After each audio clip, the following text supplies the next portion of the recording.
Salam sejahtera Malaysia, denyut nadi suara rakyat bergema di channel ini.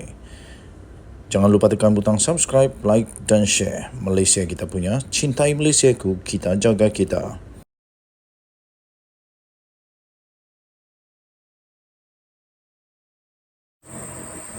Salam sejahtera Malaysia, selamat pagi tuan-tuan dan puan-puan yang dihormati sekalian. Hari ini, 1 hari bulan September, kita sudah pun menyambut Hari Malaysia. Hari Sabah juga disambut pada tahun ini, buat kali pertama diadakan Hari Sabah disambut. Okey, baik. Bekas Perdana Menteri perlu henti tuduh-menuduh. Itu kata Rais Yatim yang dilaporkan di birikharian.com.my. Saya setuju. Sudah-sudahlah bekas Perdana Menteri dan Perdana Menteri perlulah untuk berhenti tuduh-menuduh. Itu kata Rais Yatim. Tapi yang paling teruk sekarang ini, bekas Perdana Menteri pula yang nak sibuk hal kerajaan. Yang menghairankan ialah kenapakah waktu mereka jadi Perdana Menteri tak pula dibuat apa yang mereka dakwa yang perlu dibuat sekarang ini. Kenapa ketika mereka jadi Perdana Menteri tak buat? Sekarang baru sibuk nak usahakan supaya itu dibuat. Dulu tak nak buat. Seorang veteran politik, Rais Yatim, siapa tak kenal dengan veteran politik Malaysia ini. Beliau menasihati supaya mereka yang sudah pernah dilantik sebagai Perdana Menteri, supaya berhentilah serangan berupa tuduh-menuduh.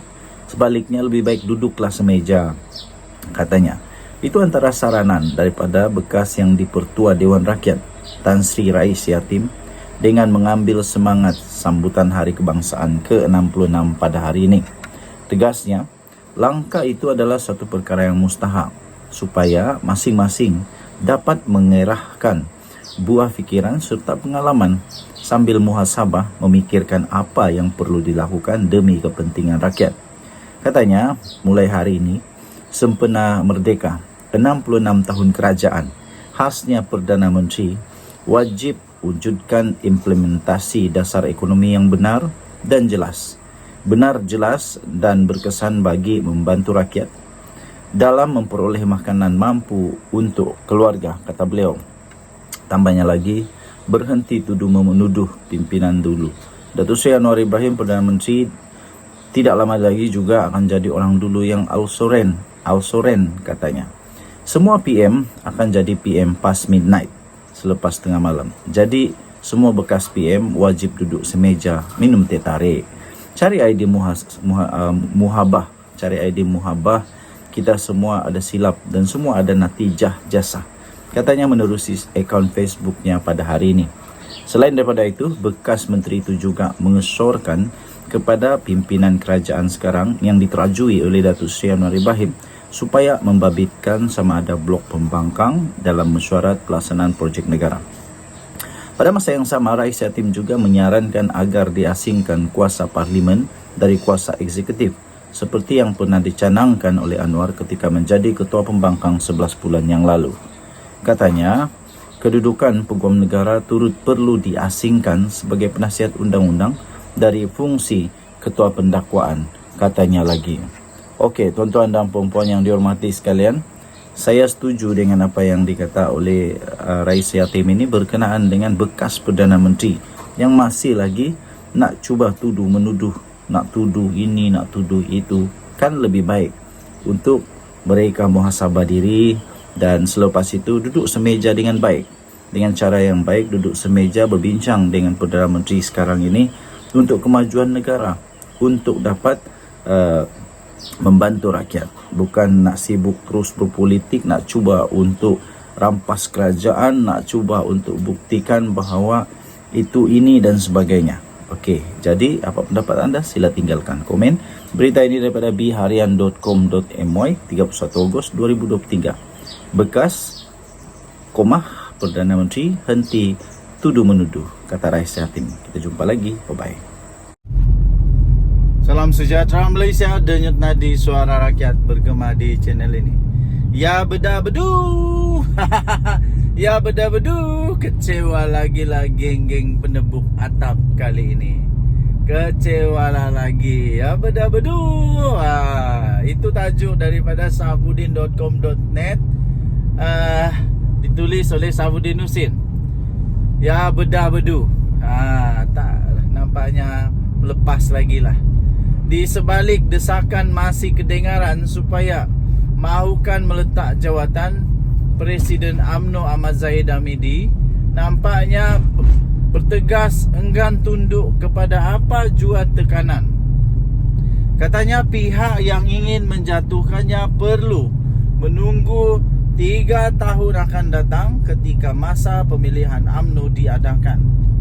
Zahid Hamidi yang juga adalah timbalan Perdana Menteri berkata, pihak terbabit haruslah menghormati sistem demokrasi dalam parti sekiranya mau berhasrat menukar kepimpinannya. Menurut beliau, ketika ini ada suara mendesak kepimpinan parti ditukar. Namun pada masa yang sama, ada pihak lain yang pula menyokongnya, seperti yang disuarakan dalam Solidariti Wanita UMNO yang mempertahankan Presiden UMNO yang diadakan di Ibu Negara pada semalam, iaitu pada ketika sebelum artikel ini dikeluarkan. Katanya, tetapi kalau berhajat sama ada orang dalam yang dipengaruhi oleh orang luar untuk menukar kepimpinan, maka tunggulah UMNO mengadakan pemilihan semula 3 tahun akan datang. Itu katanya selepas beliau merasmikan sebuah program di Johor Bahru. Dengan kenyataan itu, atau lebih tepat penegasan itu, bermakna Zahid Hamidi tidak sesekali akan berundur daripada jawatannya. Biar apapun, biar apa dan bagaimana sekalipun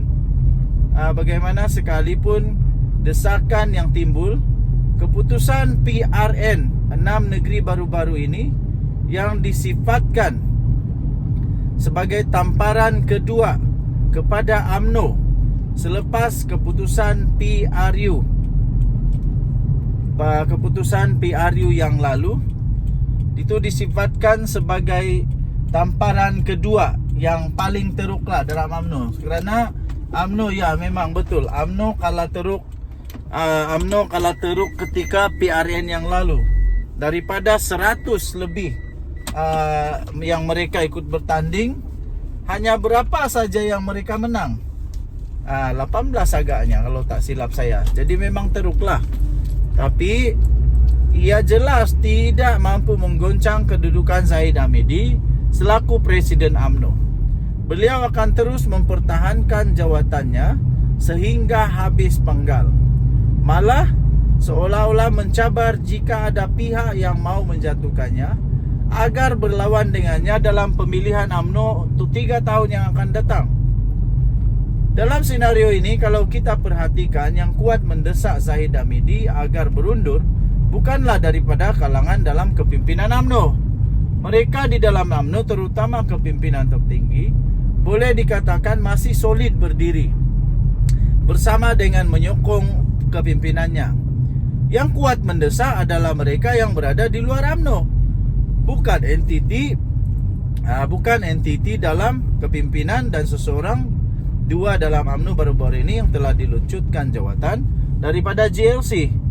Maksud desakan itu adalah jelas, yaitu apabila Zahid Hamidi berjaya diundurkan, ia seterusnya digunakan untuk menggugat kedudukan Anwar Ibrahim dengan cara membawa UMNO keluar dari kerajaan perpaduan. Mudah kata, agenda mendesak Zahid Hamidi berundur adalah agenda penebuk-penebuk atap untuk menjatuhkan kerajaan dan mewujudkan sebuah kerajaan baru yang lain. Siapa kerajaan baru itu? Tentulah sudah boleh dijangka dengan mudah oleh kita semua. Mahukah kita si gagal jadi presiden, menjadi Perdana Menteri sekali lagi? Aduh, siapa itu?